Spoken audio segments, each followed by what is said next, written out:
Bonjour, and welcome back to the Any Button to Start World Tour.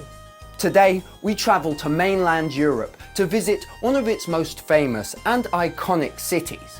We'll climb the Eiffel Tower, gawk at the Mona Lisa, and drink overpriced hot chocolates while sat on the street in the freezing cold next to a pile of garbage. Yes, today we visit Paris. This is Paris in video games. Before we start, however, please like this video, comment any thoughts you have down below, and subscribe to the Any Button to Start channel. Anyway, allons-y. When beginning my research for this episode of the Any Button to Start World Tour, my expectation was that, for once, we may go a whole video on my channel without mentioning an untranslated Japanese developed game. That was until I remembered that a series that falls into the unlocalized category that I have been burning to talk about on the channel for months now has an entry subtitled Is Paris Burning? Sakura Wars 3 Is Paris Burning is the third entry in Sega's blockbuster dating sim/strategy RPG hybrid franchise, and is the first game in the series to be set outside the home of its development, Japan. For the first time, players take up the role of Ichiro Ogami, separated from the cast of girls they and he have become familiar with through the plots of the first two games. The game takes place in Paris's oft-overlooked interwar period, around 1920. The new cast of wooable women comprise the Paris Division, a mech-piloting defense force for the city that the player aids in fully 3D, turn-based strategic battles against various evil forces hell-bent on destroying Paris. What this means for the player is that they get to see this unique, steampunk rendition of Paris from both a two-dimensional, anime-like aesthetic perspective and a more standard, modern polygonal 3D view.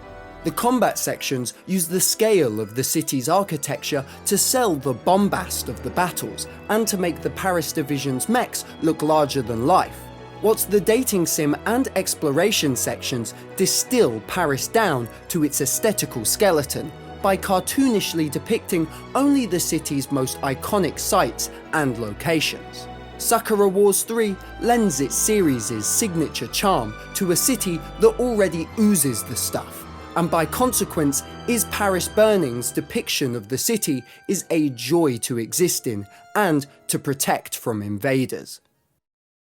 Assassin's Creed Unity is a buggy mess of a game released by a company that serially covers up a hostile work environment and abuse on the part of some of its highest-ranking executives.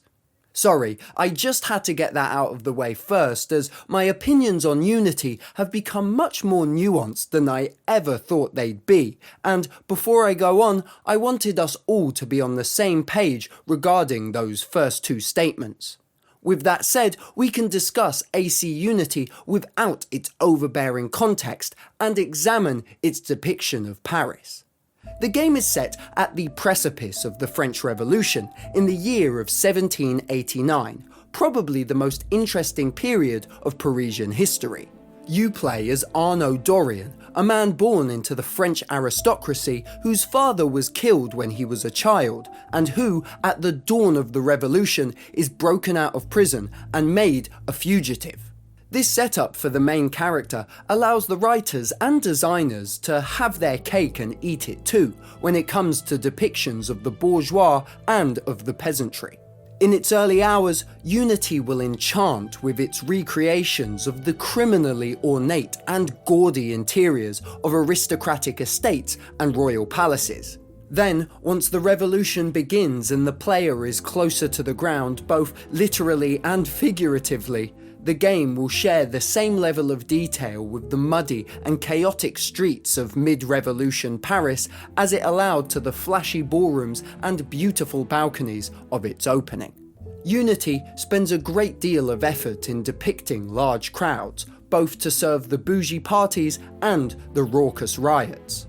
I suspect that much of the game's unstableness and glitchiness has something to do with its dedication to large crowds and dense scenes.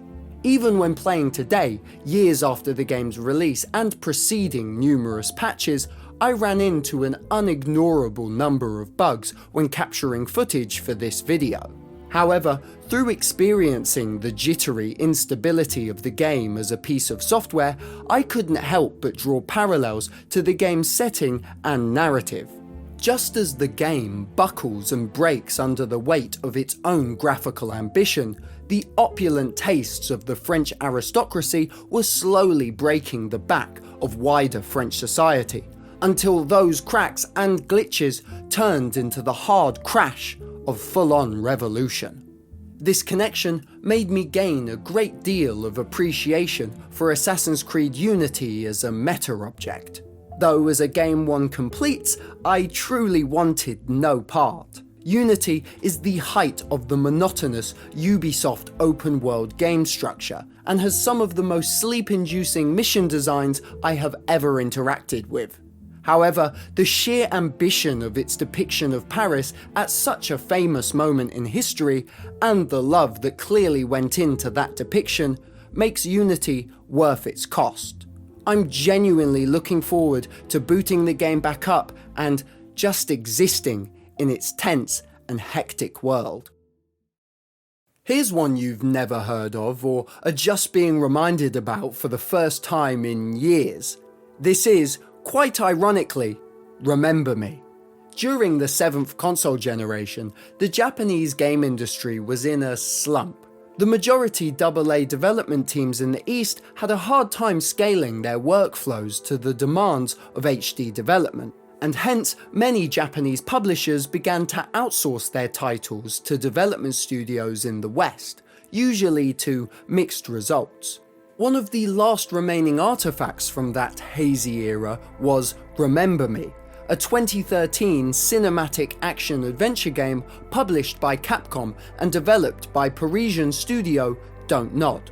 This Euro-cyberpunk tinted tale that borrows most of its ideas from better 7th generation blockbusters and one 6th generation Capcom cult classic landed with a thud in the games market, unfortunately releasing smack dab in the middle of The Last of Us and Grand Theft Auto 5, two games that would define the next decade of big budget design, so it's no wonder so few remember Me.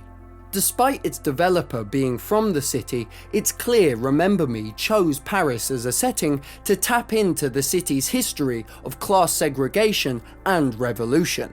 The techno-future transhumanist themes it touts are now, and were back then, rather overplayed and surface level. However, its environmental design and use of Paris's signature architectural style to juxtapose the game's oppressively grand futuristic fiction do save it from being completely one-note and forgettable.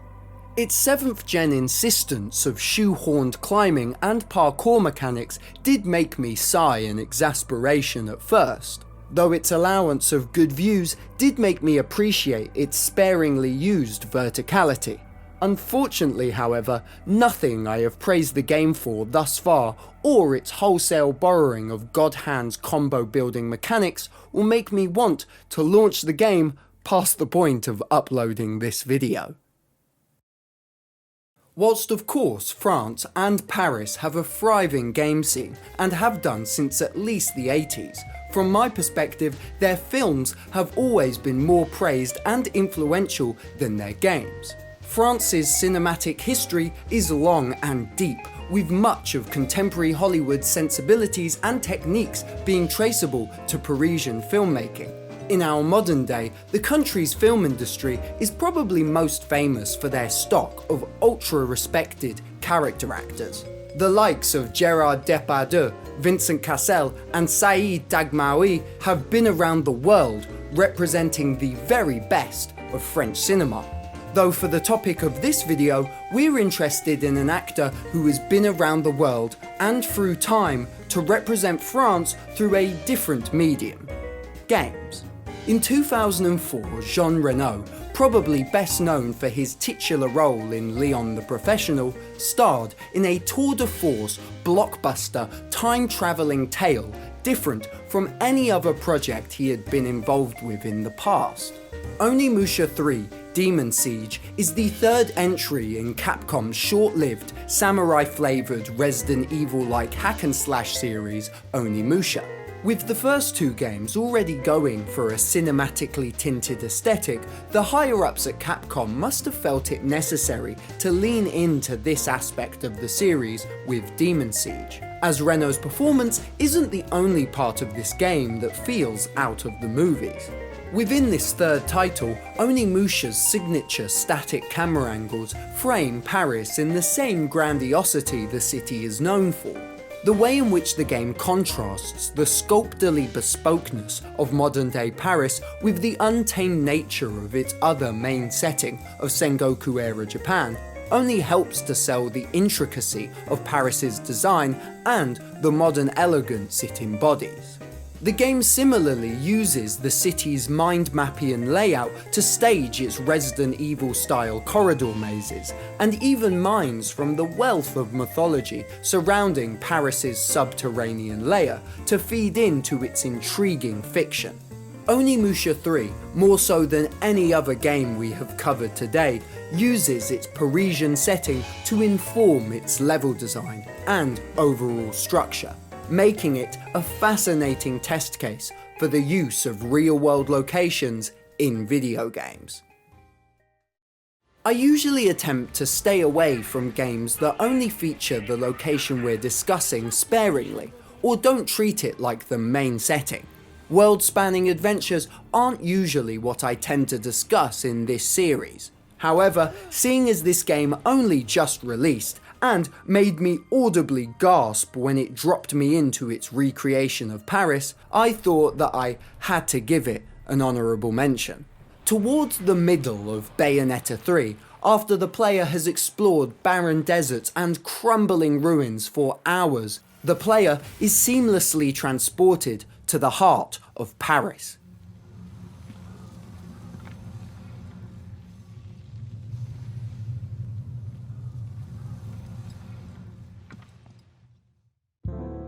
The framing of new character Viola stood back to camera, placing her perfectly in the centre of the Arc de Triomphe, quite literally took my breath away.